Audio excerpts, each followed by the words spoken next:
Hello, Brian. Hi, Renee. How you doing? I'm good. Wait, are we doing like a banter first now? I guess so, because I don't remember the intro for how we used to do this since it's been too many moons. I do, but we'll get there eventually. Okay, fine. How about you just... Okay, we'll banter, and then you'll refresh my memory. How are you? I'm doing well, Renee. How are you doing, man? It's been a while. It's been a long while. It's been a while since I knew the words to the song. Since they've been relevant. Ooh, that's Stained, right? Stained? Stained. See? Some parts of my brain is still firing. Stained. No Yeah. E. I get it. Stained. I can't remember the last one we did of this. I think it was like months ago, though. Yeah. Which one was it? Oh, well. I don't Who know. knows? Who knows? Who cares? Yeah, exactly. Not even us. Not even us. But at the very least, I cared enough for this episode to get us back into our nice background with the film strip. Oh, And look at yeah, that.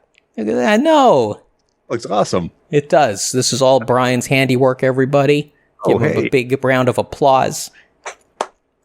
Or a small round of a small clap. A single clap. How was your Thanksgiving break, Brian? Did you give thanks? I had a very relaxing Thanksgiving break. But I have a banter-related, movie-related topic point. It has nothing to do with our review. Maybe now's a good time to bring it up. Okay, let me first tell you about my Thanksgiving break, Please. since you asked and you care. How was your Thanksgiving break? I don't ask because I care. I don't. It's not even interesting. It was. Let's talk at the same time now. Yes, we can, Brian. It was fine, but on a mundane level, it was very fine. It was adequate, right? On a personal level, though, the reason I've been away and you and I have been away from, these creative things we've been doing just to like keep ourselves sane is because I've just been lost in my day job. And it's a terrible place to be when your life is work. Let me just say that to everybody out there. Now, look, I can totally appreciate people who work for themselves and just pour themselves into their work because that's them, right? You're working for you. Yeah. Who wouldn't want to do that? And had I been doing that, I wouldn't be complaining. I wouldn't be in a bad place. But I wasn't. I was working for someone else, right? And that's the worst. I think I saw like one of these like business memes on LinkedIn that, working hard for someone else's passion is torture, but something like that. Working hard for someone else's dream is torture. Working hard for your own dream is passion. Something to that effect. And yeah, that really sums it up. So anyway, all of this is to say that I had 4 relaxing days. I forced myself not to think about work, and it really cleared up my mind. I was able to rearrange my apartment a little bit. I don't know, Brian, if you notice, I no longer have my little drafting table. I moved my writing desk there, and the drafting table is in storage because who am I kidding, right? I'm not going to get back into art, right?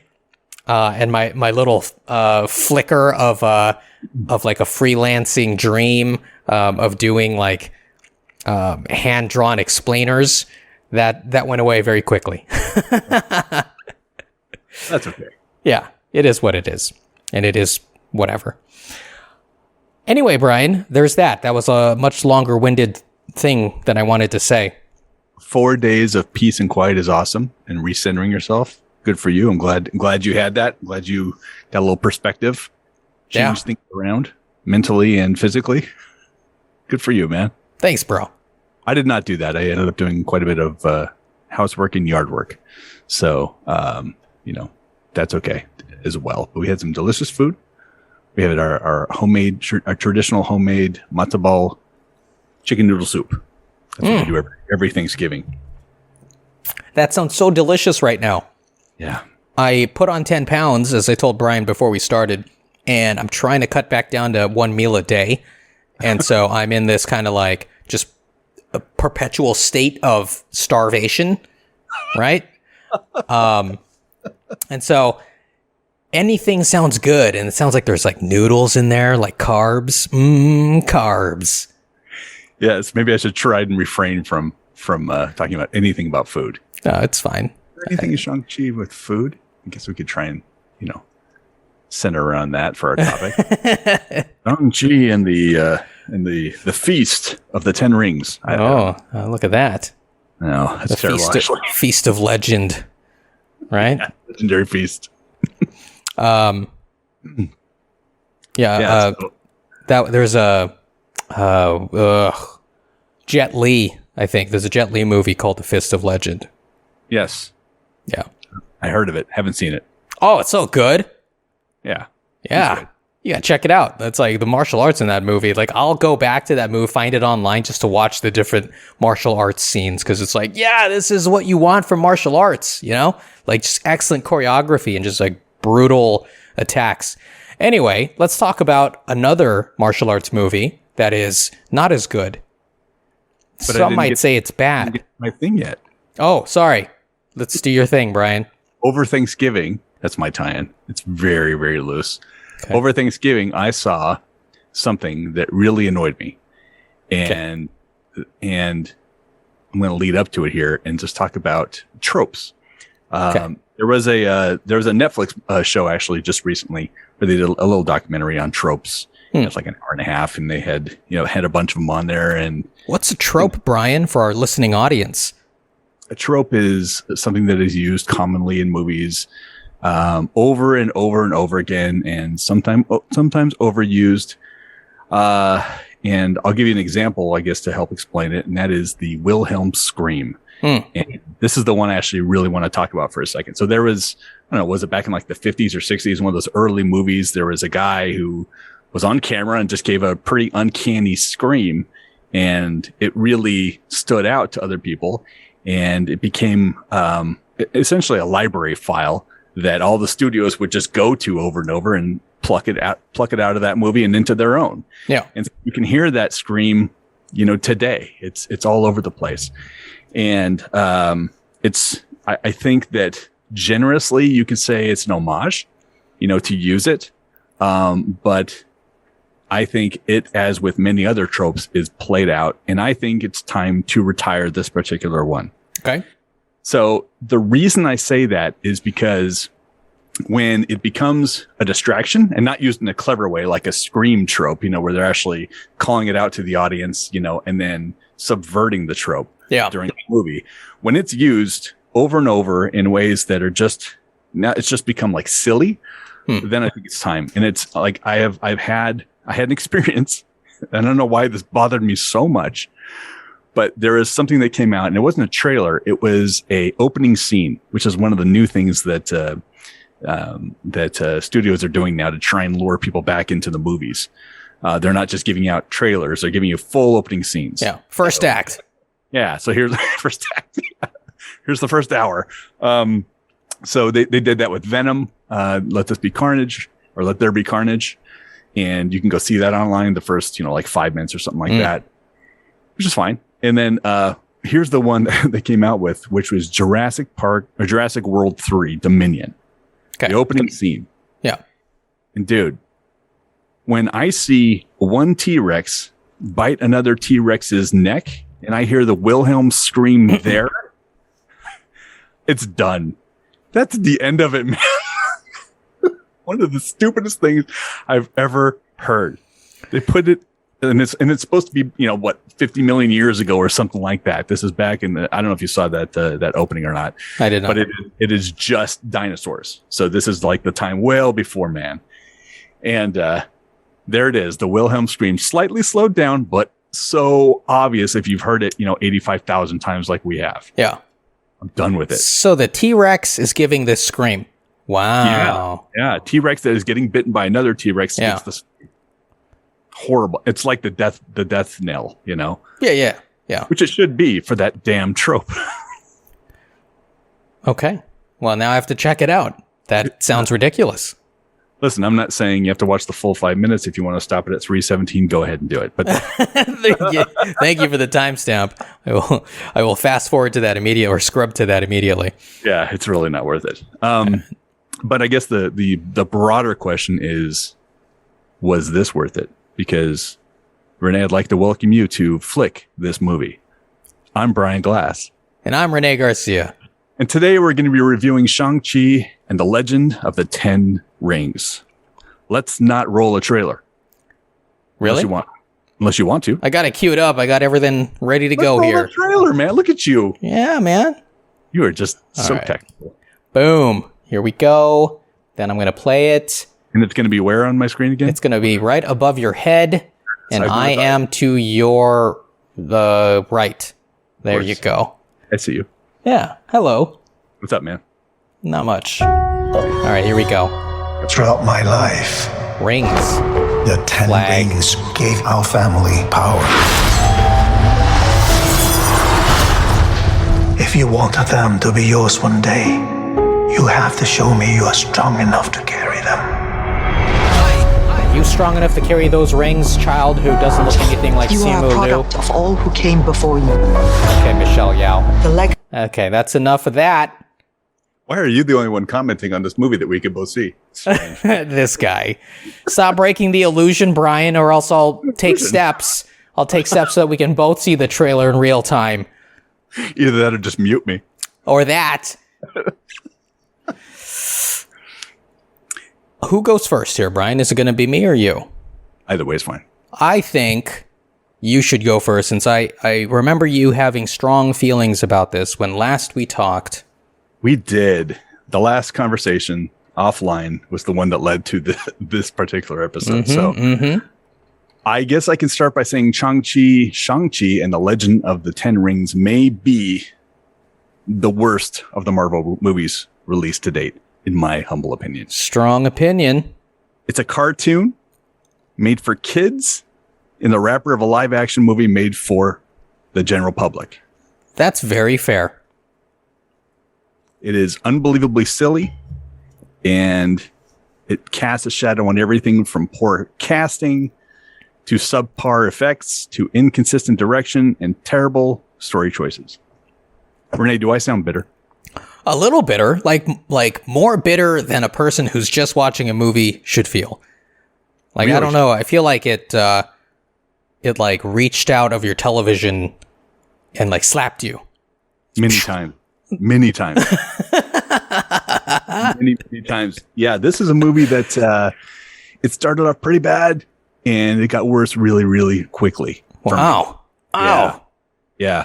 So the movie starts in I think like the 1990s. Yes, correct.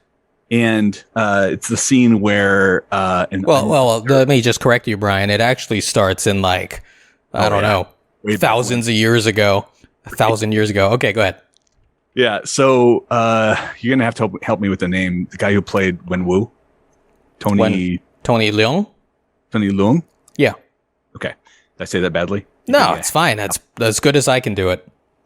I'll just say Wenwu. So he's heading into the forest, and he's in search of this, this ultimate power, this ancient art of martial arts and the arts of the god. Or the gods. Yeah. Something like that.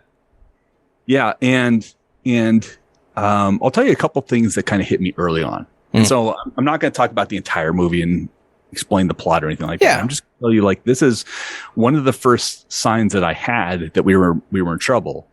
And that is either driving into the forest or, going to the forest and there's an attack of the trees. And, this is all like a big special effect, obviously. This is the first time it happens in the movie, the first of two.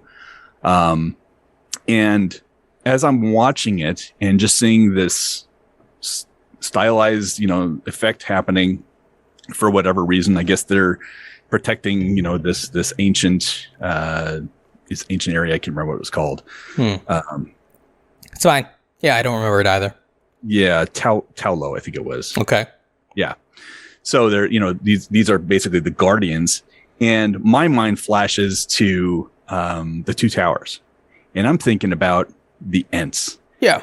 And the time and the effort that they put into building the story behind the Ents and the foundation of the attack that was to come later, that was going to blossom later, and the stakes, that were really real for them. They had a force to protect as well. And when they finally joined the battle, the result was this climactic scene in the movie that was very memorable, interesting, well executed. And when I contrast that with what happened here in Shang-Chi with basically no information about it other than maybe a line that they kind of just threw away, and trees that move really, really fast. It's a throwaway concept, and the effect is designed, like so much of this movie, to hide the inherent weakness of the plot and development by throwing more and more shiny objects at the screen. So the viewer becomes distracted. And I was not distracted. I was like annoyed and let down because I'm like, there's potential here. And this is a movie that's like full of really interesting concepts. Yeah. Poorly executed. So that's kind of like where my brain was when this movie started. And then you have something like the first scene in Tao Lo, which is the fight between Wen Wu and Ying Li, and it's colorful and it's got some interesting moves to it, but the lighting was like really flat, and this is something that really bothered me. It was just like bright and bright and bright, and everything's in focus, and there's no depth of field, and it looked like a video game. Okay, and I was like, contrast that with, the beauty of Hidden Dragon Crouching Tiger, or the stylized House of Flying Daggers, just like these beautiful movies to look at with depth and patience. And I don't know if Shang-Chi was trying, the movie, not the character, was trying to pay homage, to the wuxia idea. But to me, it was just like a shadow of so many much better movies. But I mean, it was important because during the slow motion scenes, apparently they fell in love. What I mean? So this is an example of this movie where it's just like style, which isn't really good style, just throwing as much as you can rather than, getting to the core as to why these characters are doing what they're doing and who they really are. It happened over and over and over again, and I mean, like, I'm already so disappointed by this point. We're not even like 10 minutes into the film. You know what I mean? So I'll take a break. Maybe I'll pitch over to you for a few minutes just so I don't like just go on for an hour about this. No, it's fine. We will probably spill over into the spoiler territory soon. So let me just get, my non-spoiler opinion out. And that is, so overall, I am disappointed by the film. Overall, but I think maybe not for the same reasons. I didn't have a problem with the film being kind of fantastical. I'll say that it did feel under budgeted for the story they were trying to tell, and maybe not long enough. Like I guess one of two things: either it wasn't long enough, or they were trying to tell too much. I mean, it's I'm basically saying the same thing, right? Mm-hmm. I think if they had split it up, focused on a smaller story, then I think that could have solved a lot of this. I don't think they needed to take it all the way to this big climactic thing, that we experience at the end, which we'll get to. But yeah, if they had saved their budget by keeping this, more grounded, a smaller story, have it be more of a story about people's relationships rather than a big fantastical thing, I think I would have enjoyed it a lot more. But with that said, the fact that it did become fantastical, that wasn't necessarily a drawback. I just didn't think it was produced enough for all of the fantasy stuff. Let's see, I have some notes here. I made some notes, so that's why I'm looking off to my side. I also think that, and we'll get to this in the spoiler part because I can't really get into it. and without spoiling some parts, but I felt like the like you, that this was made for kids, in that some things we're as an audience, we're just asked to believe and not question. And this, I don't think I'm spoiling, but there are some logistical things about Shang-Chi's life in the United States that require foundation, right? Like, if he arrived here the way the story wants us to believe, like, what about credentials? Like, who supports you at that time, right? How do you get into a school? What's that? How do you survive from that point until now? That's what I'm saying, right? Yeah. And then even his current living situation, it's like, well, we'll get to that later. All I'm saying is that there are things that I bumped against. I'm watching it and I'm like, wait a second, this is his job, yet he lives here. How does that work? Yeah. I know how much things cost as an adult, so maybe kids, they watch and they just say, yeah, he lives there, that's totally fine, even though he earns only whatever $10 a month, whatever. You know what I mean? Like, they don't do these calculations, but it bothers me, right? And there are some other things along the way in the story that Anyway, I'll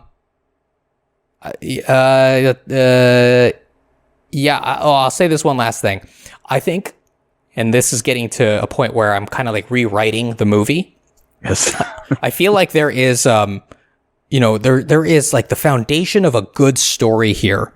Yeah. I think that if the story aimed, or if the filmmakers aimed for I think an older audience by even just a couple of years, right? And then B, weren't afraid to make the movie a little darker, instead of being so, like you said, kind of video gamey. It really could have had like a good center to it, like a good mass and heart. But at this point, or the final product ended up being kind of, just disposable entertainment, something that you could feel was made for video on demand rather than like a theater experience. All right. Which is amazing because, this was shot during the major COVID shutdown. Yeah. And they shot a lot of it. Then they took a huge break and then they went and finished it. So I think this was like 2+ years in development. Plenty of time to go and say, I know we were rushed early on, but we can go and now we have time to fix this. So like I was thinking, oh man, they had some real time behind this one. It wasn't just a factory, just churning this one out. Yeah. Really hoping that had an effect. But apparently those people, who could have done that took some time off as well because that did not happen at all. Yeah. And maybe it was a financial calculation where they said, okay, it's shot, it's printed. I don't know if they print anymore, to be honest. Let's leave it alone. Right. It's gold. Why would you mess with gold? Yeah, pretty much. Yeah. Well, a couple more things on non-spoiler territory. Okay. Yeah. I think the movie suffers from what I'm going to call the Black Panther syndrome. And that is that the main character has very little charisma. I did not find that person particularly interesting. Yeah. And the secondary character carried the movie. So in the case of T'Challa, we had Chadwick Boseman, who was fun to watch fight when he wasn't being turned into a Matrix 2 CGI character. But Michael B. Jordan, his Killmonger, was like, just every scene with him was interesting and just oozed charisma. That guy was so fun to watch. And it had me wishing that the roles, or at least the focus was reversed on that movie. And I think they really messed up that casting. Yeah. Sorry, all you Chadwick Boseman lovers but I didn't find him compelling at all. He just has a cool suit, cool powers. And here we have Simu Liu as Sean, and then Shang-Chi. And again, I loved watching him fight. I was like, oh, okay, the bus scene was pretty cool. Yeah. Yeah. It was about twice as long as it needed to be, but it was a fun vehicle to showcase his martial arts and his skills. And I actually enjoyed that scene, except for I think it was a Razor Fist. Razor Fist, technologically advanced weapon. Has no explanation. Yeah. Okay. He's got a blade that extends from his cut off forearm that somehow he can still bend his arm, and that blade, when it retracts, like it doesn't like rip out of his bicep or something. What's to stop him from just going all out? You know, it should have been like, you know, I could stop the entire bus with my arm. I could do anything with this arm. You know, it's like, if you're just going to throw, you know, reality to the wind. Yeah. Dig in, you know. You know, did I care about Shang-Chi's awkward interactions with Awkwafina's character? No, could care less. Yeah. But like the villain in Black Panther, my eyes were glued to the screen whenever Tony Leung, am I saying that right? Leung, just say Leung. Tony Leung. Whenever he was on screen, I mean, that dude can act, you know.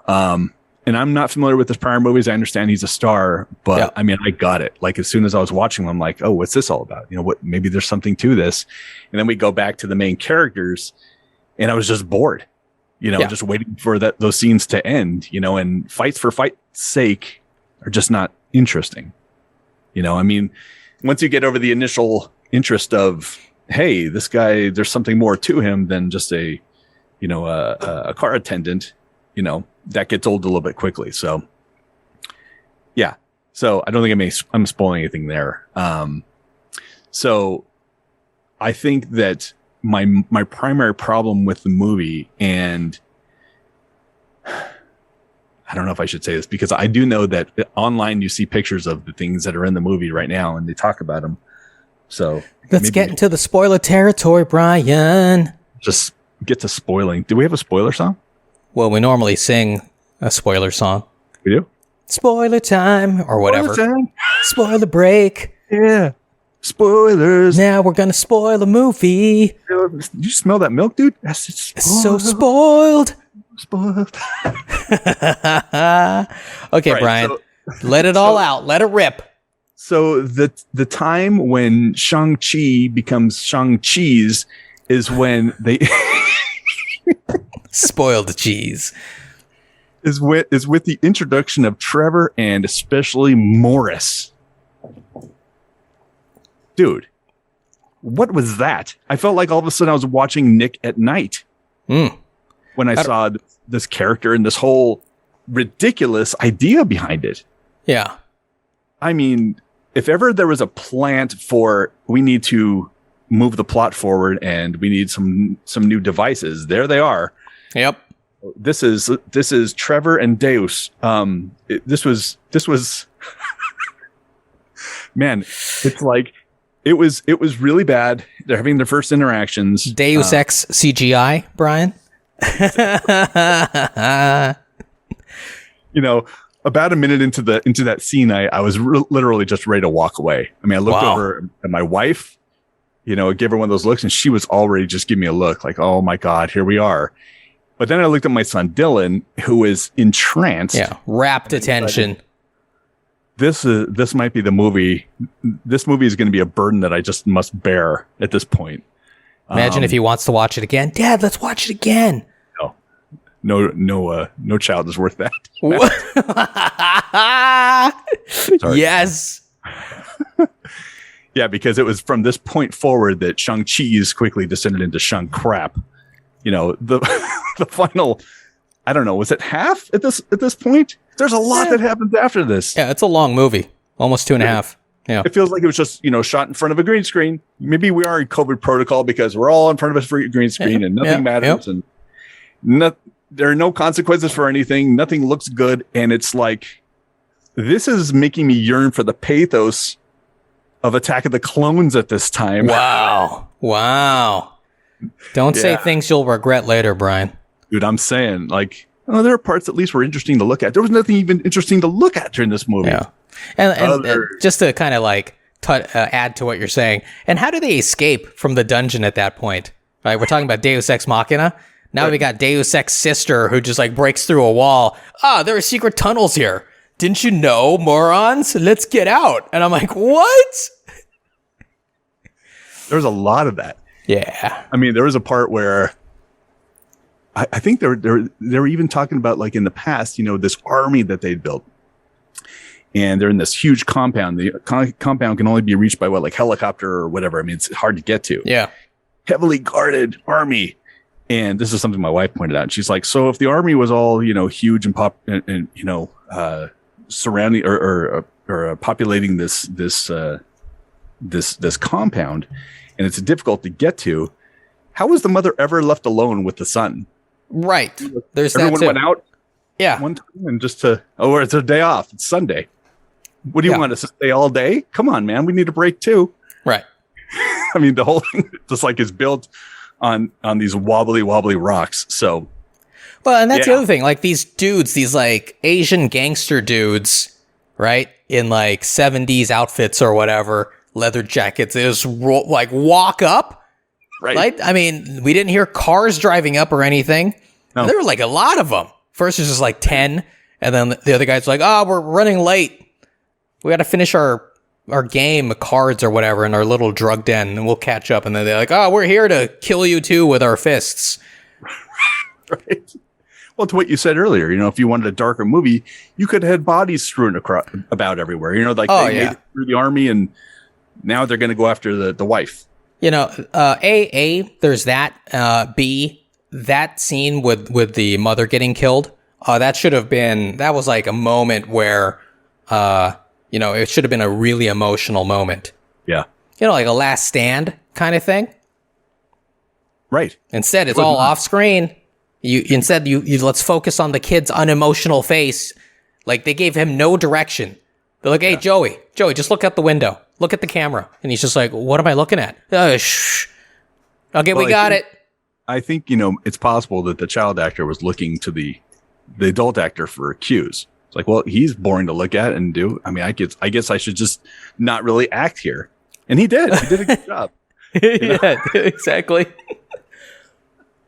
If this is like the future, this is like the next, a core member of the next Avengers or whatever they're going to be called down the line. I'm like, wow. Yeah.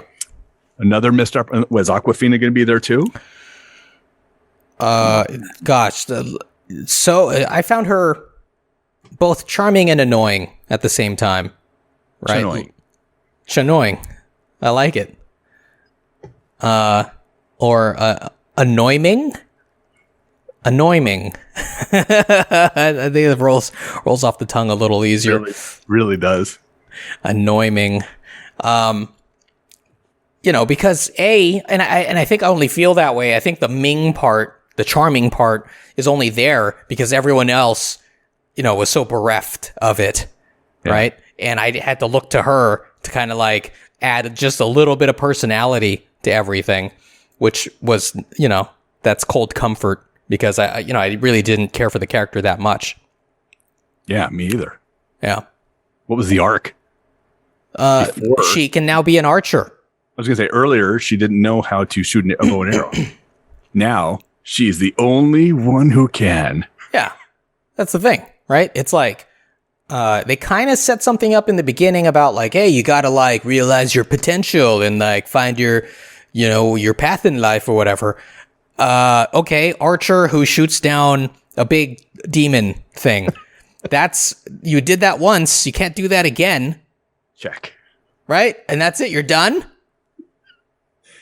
Now, if they made her the new Hawkeye, I'd be like, okay. Yeah, exactly. They replace Haley Stanfield with her. Awkwafina. Awkwafina. Yeah. Like she's trying to shoot like smaller targets. I can only hit things that are like 10 stories tall. I'm sorry. Do you have anything with a throat? It's got to glow though. Sorry, man. I just want to go back to Awkwafina. That was pretty good. Anyway, Awkwafina. Oh, that's what you said. I missed it. Oh, that is Awkwafina, everybody. You should laugh at that. That's actually clever. I have no problem laughing at my own jokes. I missed it. I would have laughed with you. That's good. That's great, Brian. Anyway, I feel like I stepped on your train of thought. No. Please continue. No. We're allowed to do that now. We've got full duplex, people. Duplex. Yeah, let me turn it over to you for a little bit. Go into your spoilers. Okay. So here is my issue with the movie. Going back to, just things that you have to accept, right? Because they wrote it into the script rather than it feeling organic, right? So first of all, you have this child assassin who has known nothing but maybe not nothing. I mean, after his mother dies, he essentially spends his formative years learning how to be the most lethal assassin in the world, right? Trained by the best, trained by this mask wearing ninja person who seems like a total badass, who you think like, oh, this is going to be a huge reveal. Like his mom isn't dead. She's been turned into like some zombie ninja person or whatever. No, instead that person just dies. Just blah, your soul is taken. We know nothing about that person at all, not even their name. And it's like, what? That's supposed to be like the penultimate boss, the mini boss, you know? Nothing. No, they just die. Okay, great. Wonderful writing. Great payoff. Anyway, that's not what I wanted to talk about. So this kid, he runs away at age 14, right? He runs away from somewhere in China, I believe, if I'm remembering correctly. And then he ends up in the United States. And he goes to school where he meets Awkwafina, Katie, right? Who saves him from being bullied.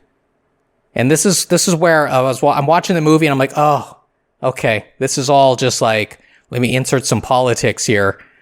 And, he's like, I was being bullied, like we all are for, the normal reasons that we're bullied. And he's talking to his minority friends. And I'm just like, no, what's the reason? You just say it, right? And then it's like you find out later, like 10 minutes later, oh, he can beat up 10 guys at the same time. Even a guy who's like twice his size with a freaking razor arm. And now I have to believe that he was bullied and that a girl had to go and save him by singing whatever song she sang. What song was that, Brian? Do you remember? And I think it was an Eagles song. Oh, Hotel California. Thank you. Yeah. That's super random, right? And it's that kind of like random comedy that is really grating now. Right. Anyway. So there's that, right? Like that now doesn't make sense. Like I do not believe for a second that this guy was bullied. Okay. And then secondly, just going back. Before you get to your second point, if they had, just imagine if they built something into that, like, he learned these techniques that would be so identifiable that if he displayed them, it would alert people to his presence. Yeah. And he's trying to hide out. And that's why he was bailing himself and letting himself get bullied. Just something. Perfect. Anything. Yeah. Perfect, Brian. Absolutely. Yeah. But then you'd have to do the work of like, okay, well, where is he living as a kid? Is he staying with a foster family? Does he have extended family in the States? Is it like a cool uncle who like teaches him American ways or whatever? Yeah. We're not going to have time for Razor Fist if you do that. That's what I mean. All of that is gone. All of like the humanity is gone, right? Yeah. And then he's now living in San Francisco, the Bay Area, probably one of the most, if not the most expensive place in the United States to live in, right? And he's parking cars, most likely part-time, right? That doesn't look like a full-time job. And he's somehow able to live alone in, what looks like, maybe 500 square feet, apartment. You know what I'm saying? Rent control or something. Well, how are you affording that on a parking attendant salary? That doesn't make any sense. Like throw in like 3 other people in that room. Okay, fine. I can see it. And that could have been something funny. Right. Maybe even like, we don't even know that they're living there until he has to leave. And he just like, pats like a pile of rags and the rags turn over and it's his roommate or whatever. He's like, hey man, you got to find another roommate, and it's like, well, how could I afford this place? And then he leaves. Right. And then that's it. That's funny. Anyway. And almost no time expended. That's what I'm saying. Yeah. That's exactly what I'm saying, Brian. Let's see what else here. The school. Yeah. Well, also like credentials, like birth certificate, driver's license, all of these things, social security number, right? Like you can't just go renting an apartment or this, Brian. It could have been like, he's living in Chinatown or whatever. And it's kind of like this, they're a little looser for like their community. Like, oh, you're from China. Hey, I got a spare room. Stay here. Don't worry about it. Just, pay me as you're paid or whatever, right? To show that sense of like, build the Chinese culture within the movie. Yeah. They kind of did that a little bit with like when he goes to visit Katie's family to like pick her up or so they can catch the bus together rather. And we're hearing them speak in, I don't know if it was Cantonese, probably, but they're talking about like the spirit of, the grandfather is sitting in that chair. And I felt like, okay, this is going to tie into something later. And there's a little bit of that where like, Tony Leung's character is like, oh, I'm hearing my wife talk to me or whatever, right? And if there was a little more connection there, I could see it, right? Like if they explained it at the breakfast table saying, it's this belief in whatever, right? And they give it a name. And then Tony Leung, right, says the same thing. Yeah. And then we as the audience can be like, oh, that's it. That's why they were teaching us early on. Right. Go ahead. I was just saying, I didn't even put those two together That's at what all. Yeah. Until you're saying them. I mean, you're drawing a line there. I didn't know it existed. I don't even know if the filmmakers thought it existed, right? Maybe they were just like, let's throw, some Chinese culture in here for, American audiences who probably don't know anything about it. Inflict it on them. You will experience our culture. You know what I'm saying? I don't know.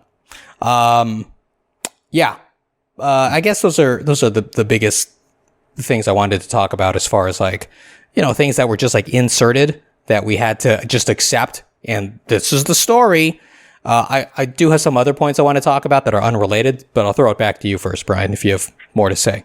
Yeah, well, I mentioned this to you the other day, and that had to do with I want to revisit the character of what's his name again? I've got my notes here too of Wenwu. Yeah. No, Tony Leung. Excuse me, Tony Leung's character. Yeah. And I felt like the movie crew, or maybe the director, or people of influence were really taken by him.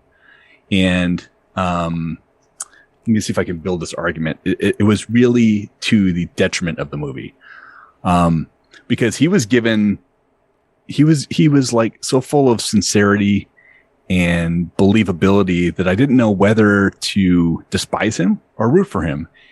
And making a character who's questionable sympathetic, I think is great. I think it's often very effective. And I think really the best villains are sympathetic. I mean, honestly, I see Thanos' point, and I don't know if he was wrong, in what he was doing. I get that. But I felt like there was with making Tony Leung's character, there was a lack of clarity, and it was handled in a really clunky way. And it's like his arc, I didn't really understand. It's like, is he bad to good to bad to redemption, or what is he? And I felt like he was bad, then sort of good, then kind of good and bad. He's the father who will sit down with the kids at the table and talk about what the issue is. And he'll also, beat his son, when he's trying to escape the tower or whatever. So many conflicting things that were interesting to watch. And I kind of see why they were doing it, but I didn't understand like what to feel about this character. And I think that falls on the director. Like, I feel like if it was me, I would have given the actor the parameters and let him define the role within them, rather than it looked like he was kind of creating the character on the spot. And the crew's just like, just keep it rolling. Just keep it rolling. You know what I mean? This is great stuff. You know what I mean? Yeah. And, it might have been good on camera, but I don't feel like it really helped the movie develop. So it was really confusing for me with him, just because like, I loved watching the scenes with him. Like, I want to see like, what else is this guy in? Just because I was so interested by him, but I felt like it was really, more they were just like in love with watching what he could do, you know, and let's build a movie, let's build a movie or a character around that, you know, it'll work, you know? So, yeah, I think that was a failure. And this is what I was talking about early on about the inconsistent direction. It was choices like that, you know, that they left maybe too much on the screen or the wrong things on the cutting room floor, where they could have really tightened him up quite a bit and made it a little bit more compelling. Yeah. Yeah. You know, I may not have felt as strongly as you do about him, or maybe even in the same way. I think my criticism of that character is that it was too even keel. I think that, you know, like you, it's hard to tell if we should view him as a bad guy in the beginning, and that because, you know, when he meets his wife, she kind of like humanizes him, because we didn't see him doing anything too crazy in the prologue, right? Like, he's going to war, right? During a time when it just seems like that's the time to go to war and fight people and kill people, right? We don't understand why they're fighting. Is he attacking if they showed him attacking like a peaceful village, right? Or a village, or a city that wasn't prepared to fight him, right? Like they were going out to greet him or whatever. And he just like runs them over with his army. Okay, fine. Now we really understand. Yeah, this guy's just, you know, a jerk, right? And then it's his wife who like teaches him to be a good person, right? And then when he loses that, the source of goodness in his life, he reverts to his, we'll call them evil ways. But even then, when he seeks revenge for his wife, you know, that's still within the parameters of like what we could still forgive that, right? I mean, how many revenge movies have we watched where the quote unquote hero goes and kills a lot of bad guys because they killed a family member of his or her, right? I don't know, maybe hundreds of those movies exist. So again, they didn't make it extreme enough. And I think that's because they had a certain limit to how dark they could take the movie. And that I think, adds to the confusion of the character, because now we as the audience have to imprint, or ascribe, motives or thoughts to this character, like what they're thinking as they're doing these things, rather than, just emotionally and organically understand it. Yeah. Yeah. And I mean, to the point of it being a dark movie, it would have been just as effective if he was that dark character and the things that he was doing that are terrible happen off screen. You don't have to see it. You could still stay away from being super dark, and even the kids wouldn't be necessarily affected. They may not even understand what's happening, but we'd get it. You know what I mean? I'd be okay with that. But you're right. There's never that level of atrocity. Right. I just really didn't understand why, he was so hated, other than, that he made his son do too much training. Yeah. Go after his mom's killer. Yeah. I don't know. And the whole thing, when he starts attacking him about, you didn't stand there for your mom. You didn't take care of this punk gang. Yeah. The 50 guys who came to kill your mom. Like what he should have died? That's what I'm saying. This whole thing is so ludicrous. Yeah. It would have been, that line would have been more believable if like the kid was, a mid to late teenager. Right. Right. Like he's approaching manhood. You're talking to the kid about like man things at that point. And I could see. Go ahead. What? And heavily armed. Who? You'd have to be like that older and heavily armed to deal with that many people. Well, I mean, we're now, operating in this kind of fantasy realm, sure, right?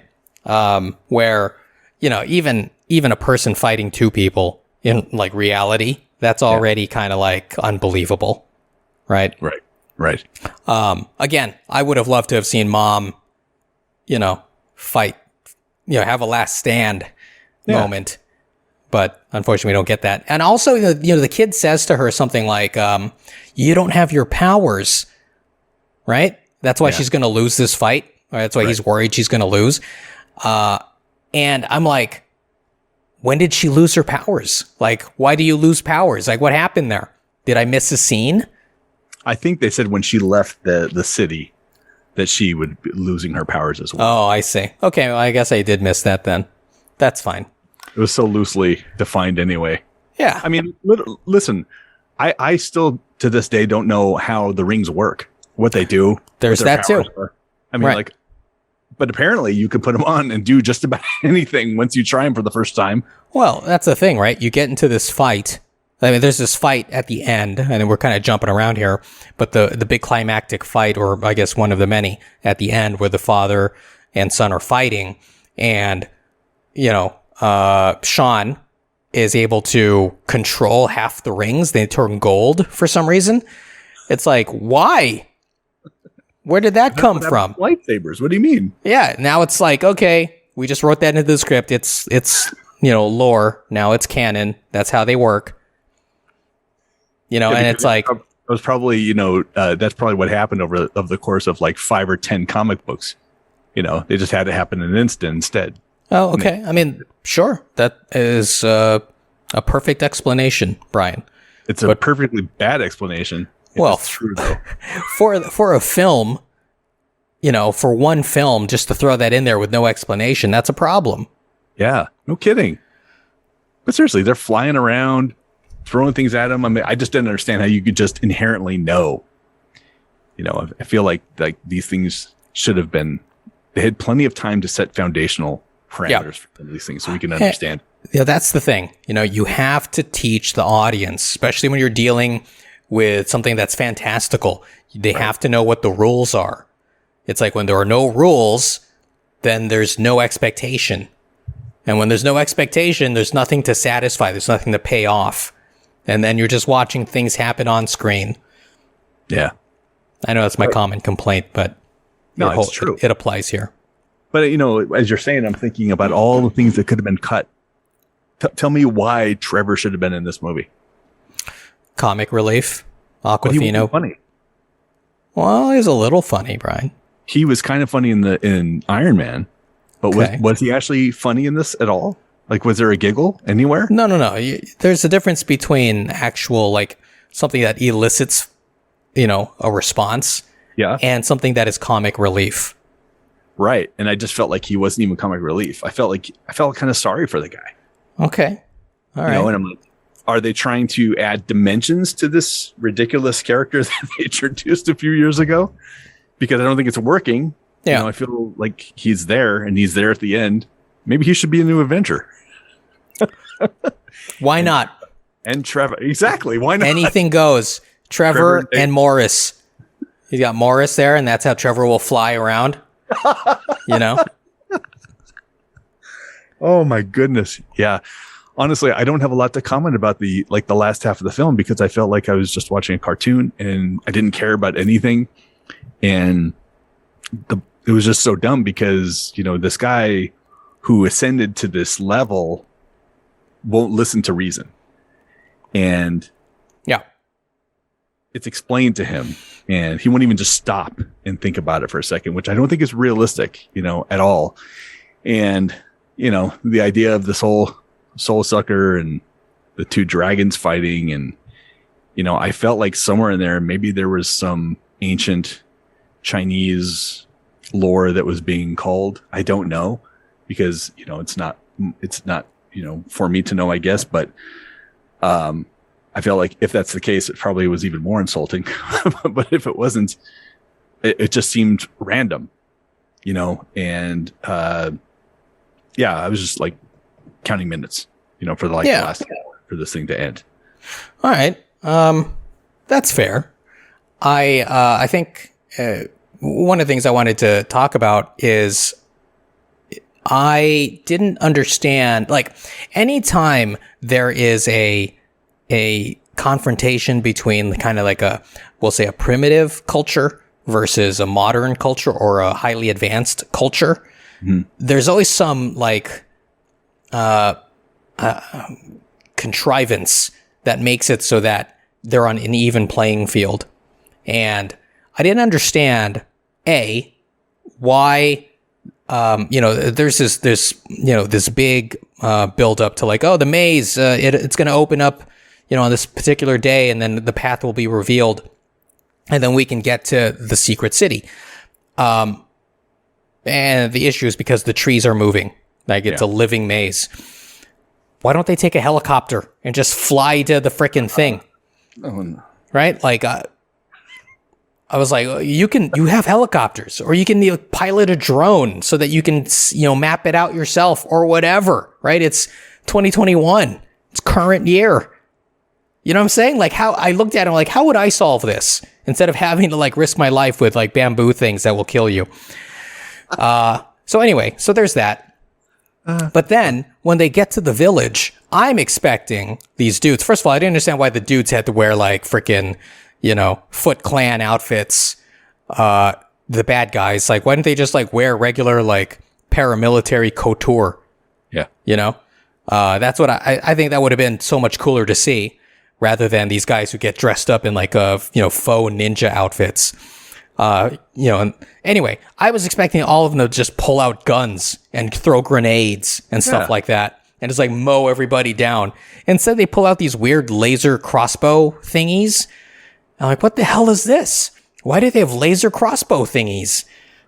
Because laser crossbow thingies. They like shoot one laser crossbow thingy at a time, easily deflected.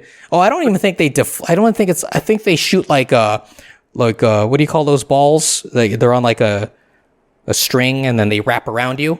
Yeah, I don't know what they're called, but I know what you mean. Like bolo balls or something like that. I think it starts with a B. And then they wrap around you and electrocute you, and you get shocked. And it's like, why that? Just get a machine gun. Because we don't know if Tony Leung's a bad guy. Maybe he's not that bad. I see. We're going to stun them. We're going to harm them, not hurt them. Yeah, I mean, he kept Trevor alive this whole time to perform Shakespeare for everybody. That's so dumb. So dumb. All right. The one thing I will say is that I think it was it Ant-Man? Yeah. I think it might have been Ant-Man, where they had like the climactic scene was something that was threatening a very small area. Yeah. It's almost like they'd gone from a huge scale, maybe in Avengers 2 from, I don't remember exactly the timeline, to the first Ant-Man. And it's like you're going to go from world ending to a small ending. Yeah. And to do that, you just have to be clever about it and do a good job with it. And I'll be okay with that. Yeah. And I feel like this is another one where we've gone from Endgame to what was Black Widow the next one after that?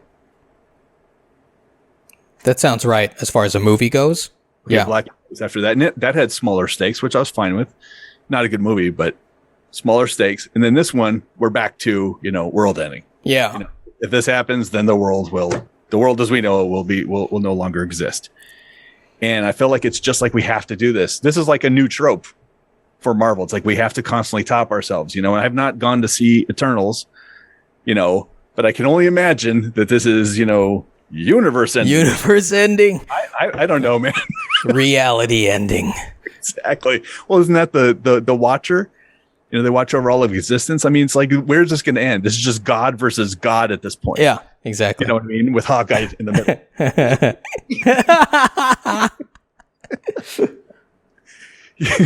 So I really think that was another mistake. Like, I think it would have been fine to lower the stakes, and made it more personal. And I would have been more interested in it. I don't think you just need to go into this hyper CGI land. Yeah. Just to do it. If you have something to say, then yeah, of course, use that to your advantage. I mean, I thought Endgame was so extremely effective with that. Like, this is a big buildup. This is something that's truly earned. Yeah. And it's something so well executed. It felt like, that was the varsity team, and this was not made by the JV team. This was made by the preschoolers. You know what I mean? Like, we can do that too. T-ball. Come on, guys. Yeah. Exactly. Yeah, which is just a shame because I think a smaller story could have been really interesting with these characters and maybe a different lead actor. Yeah, no, I agree. So the next thing I want to talk about is that, and this is kind of a larger topic and something that hits close to home because I'm Asian, right? Yeah, in case you didn't know, Brian, I'm Asian. Huh. I am, Brian. I was just verifying. Oh, okay, good. So Because you're over there. yeah. Oh, yes. So Brian, I am Asian. I think he's the only leading man in the Marvel universe who doesn't have like a hot girlfriend or a hot woman in his life that he has a romantic relationship with. Hulk. Huh? Hulk? Yeah. But he doesn't have his own like movie. And first of all, Hulk does. If you go back to what is it? The Ed Norton. Oh yeah. He's got Betty, right? I think her name is Betty. Even the Eric Bana one. If we're gonna say that's all part of the MCU, right? Okay. All I'm saying is that we got this guy, right? Yeah. And I feel like there's this sense of the emasculation of the Asian male in American cinema, right? I look back to Jet Li in Romeo Must Die, right? Like he doesn't get Aaliyah at the end. Like she just gives him a brotherly hug, a sisterly hug, after he like risks his life and like kills a lot of dudes and like gets his hands burned and all of that. You know what I mean? Yeah, it's like all of that work, just a pat on the thank you, little Asian guy. Anyway, or even some hope at the end, like you meet someone in the village, something. Give him something. That's what I'm saying. A hot guy who's kicking butt, has no charisma, but looks good. Yeah. Give him When a bunch of women see you frickin' save the world right in front of them, yeah, you don't have to have charisma anymore, Brian. Yeah. You know what I mean? Swooning. Huh? You're already swooning by that point. That's what I'm saying. Anyway, so I don't know, man. Really disappointed by that, and I'm not sure if what they were thinking there. Yeah, it was easy enough, and I don't know if they're trying to make a statement there that we're subverting the trope of like the very masculine hero always has to get like a very feminine and traditionally or conventionally attractive woman. No offense to Awkwafina, but she is there, for her, I don't know, we'll call it quirkiness, right? And, rough and tumble kind of personality rather than her very feminine and I don't know how else to describe it. And they don't, and here's the other thing though, even if they wanted to set it up as a romantic thing, it doesn't even seem romantic at the end. It just seems like, hey, we're good friends. Yeah. So there you go. Yeah, you're right. That's a good point. And as you were talking, I was kind of thinking about, well, what could they have done? Were there any kind of expendable characters? And I think there were. I think the sister was fairly expendable. I think she was there and maybe drove the story forward a little bit, but there's no reason that she couldn't have been reconceived as, someone else in the village. Yeah. That he had some sort of rivalry with, and they would fight, when they were younger, and during his training, he would learn from the big guys, but always lose to her or something, just could have been a fun, interesting thing that brought them back together again when they, where they all of a sudden were in the ring together instead of just what it was, which is, you left me. Okay. You're my brother. I love you. Yeah. You know what I mean? To that point, Brian, or related to that. So there's this another convention that he gets mailed a postcard, right? That he thinks came from his sister, forcing him to go find her, which then essentially, leads the bad guys to the sister, right? And we come to find out that it was the bad guys who sent him the postcard, right? And that it came from Macau. And so my question is, if the bad guys already know where the sister is, why do they have to do this whole thing like, oh, get the brother to go find her? Yeah. And it's like... Because postcard. Well, that's the other thing. It's like, why does the brother know that she is there at all in that particular building? Right. He hasn't been in contact for 6 years, yet this, 1,000-year-old organization with like spies everywhere and can like change the course of history can't find this person who is not necessarily hiding out. I mean, she's got her own little like fighting, underground fighting club. Yeah. You know what I mean? Yeah. Again, it's just like force the story on people, even though it doesn't make sense. Right. Well, listen, dude, if we're gonna go to that area, I need to change a little bit and not talk about the sister. I need to mention the what do you call it? The elephant in the room? Okay. The elephant in the room, or maybe the abomination in the room. Okay, yeah.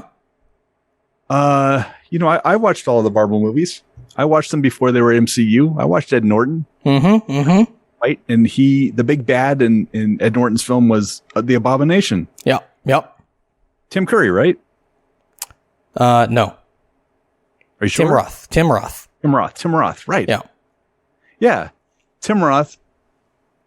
I don't know if he was Abomination again. Maybe they were. Maybe he was. I don't even know. But here he is fighting Benedict Wong's character Wong in a pre-fight before the main fight. And they're going at it, and I don't remember exactly why. Oh, I guess Wong makes Abomination hit himself. Yes, correct. And then they, which is clever. But then the reveal is that they go off, and walk off together, WWE style. Yeah. They're pals, behind the ring. And hey, I'll see you at the next match, where we're both going to rake in the money or whatever we're doing here. Yeah.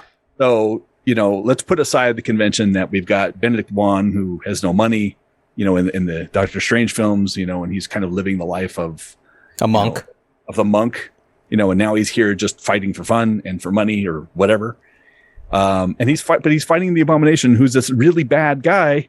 Yeah. And no, but he was a bad guy. Now he's whatever this movie needs, I guess. Like, what was that all about? What the hell was going on? Right. With Abomination?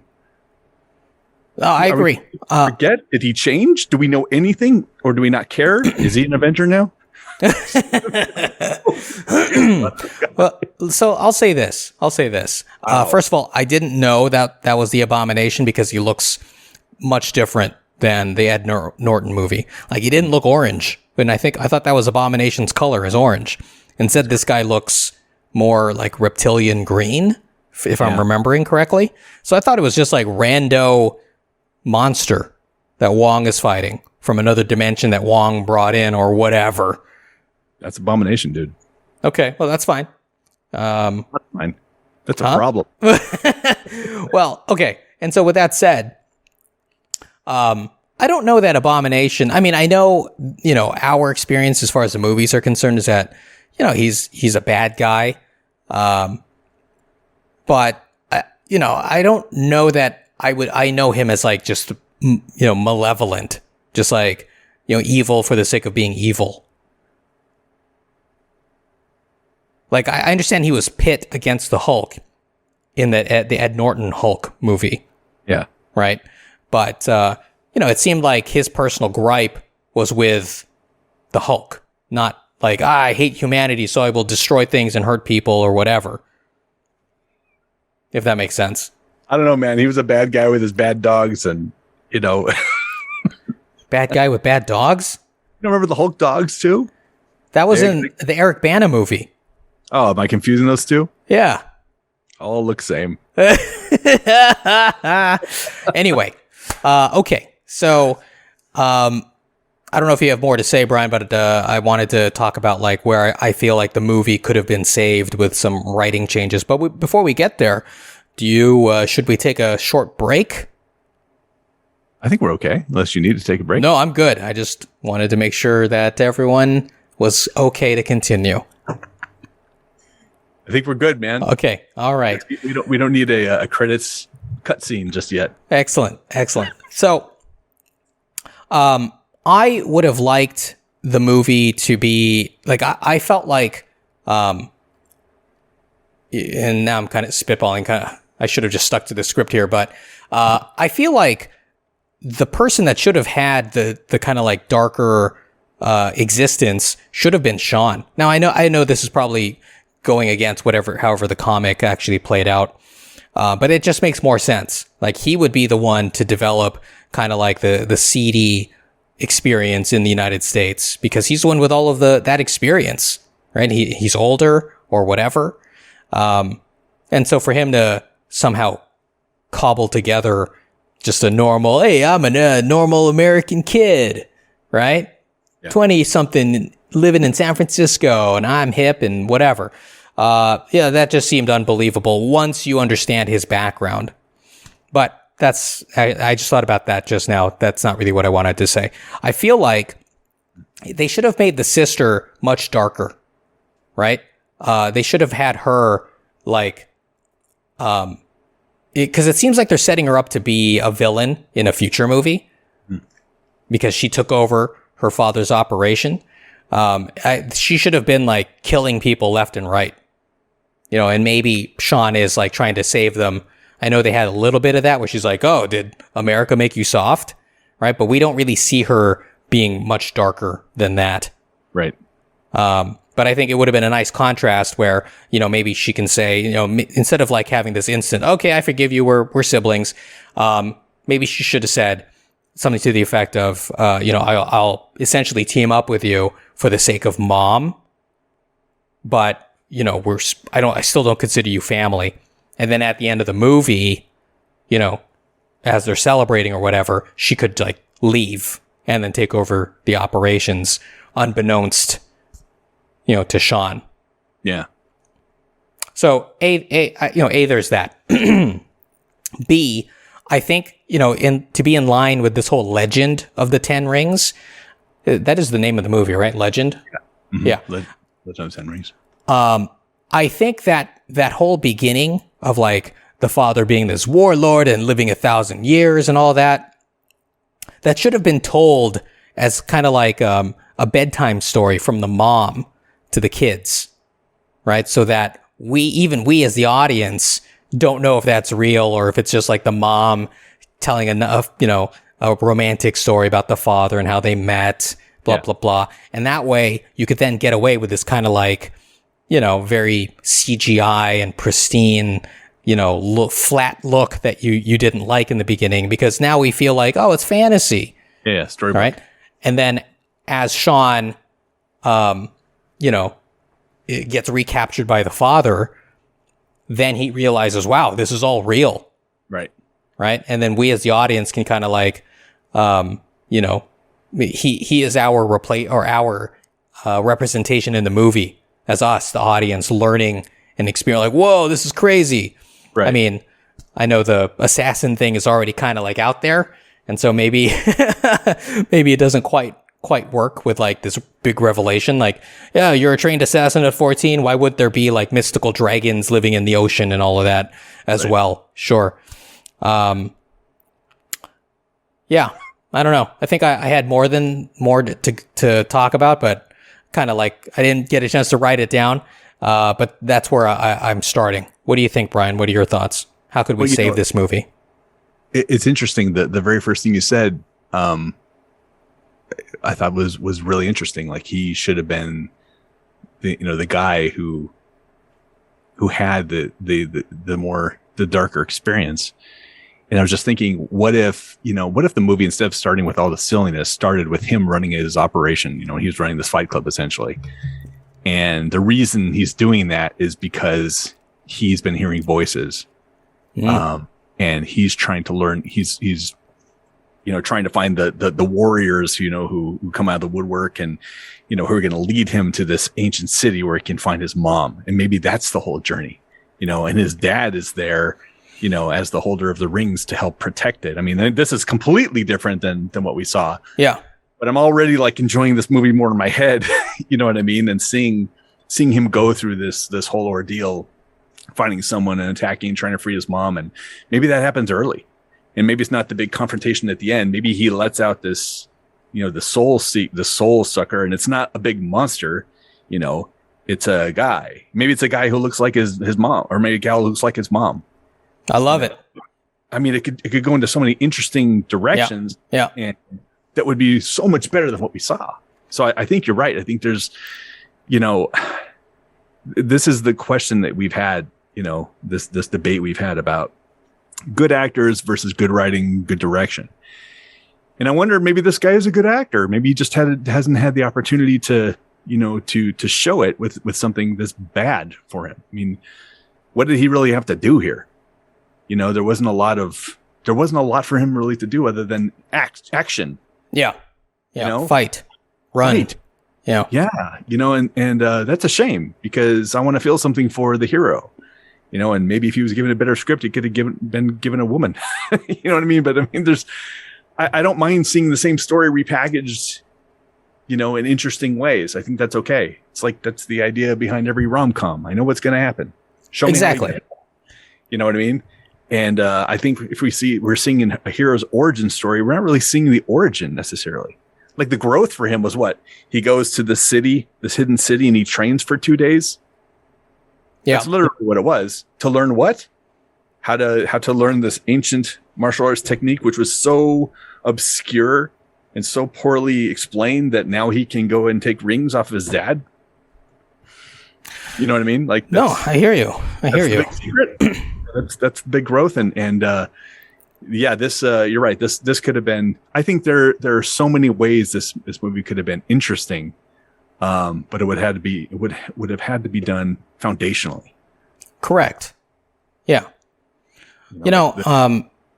I think the moment I decided, wow, I wish they had made different choices, was when Shang-Chi is fighting, the mini boss at the club, right? Because that person stole the other jade eyeball of the dragon, right?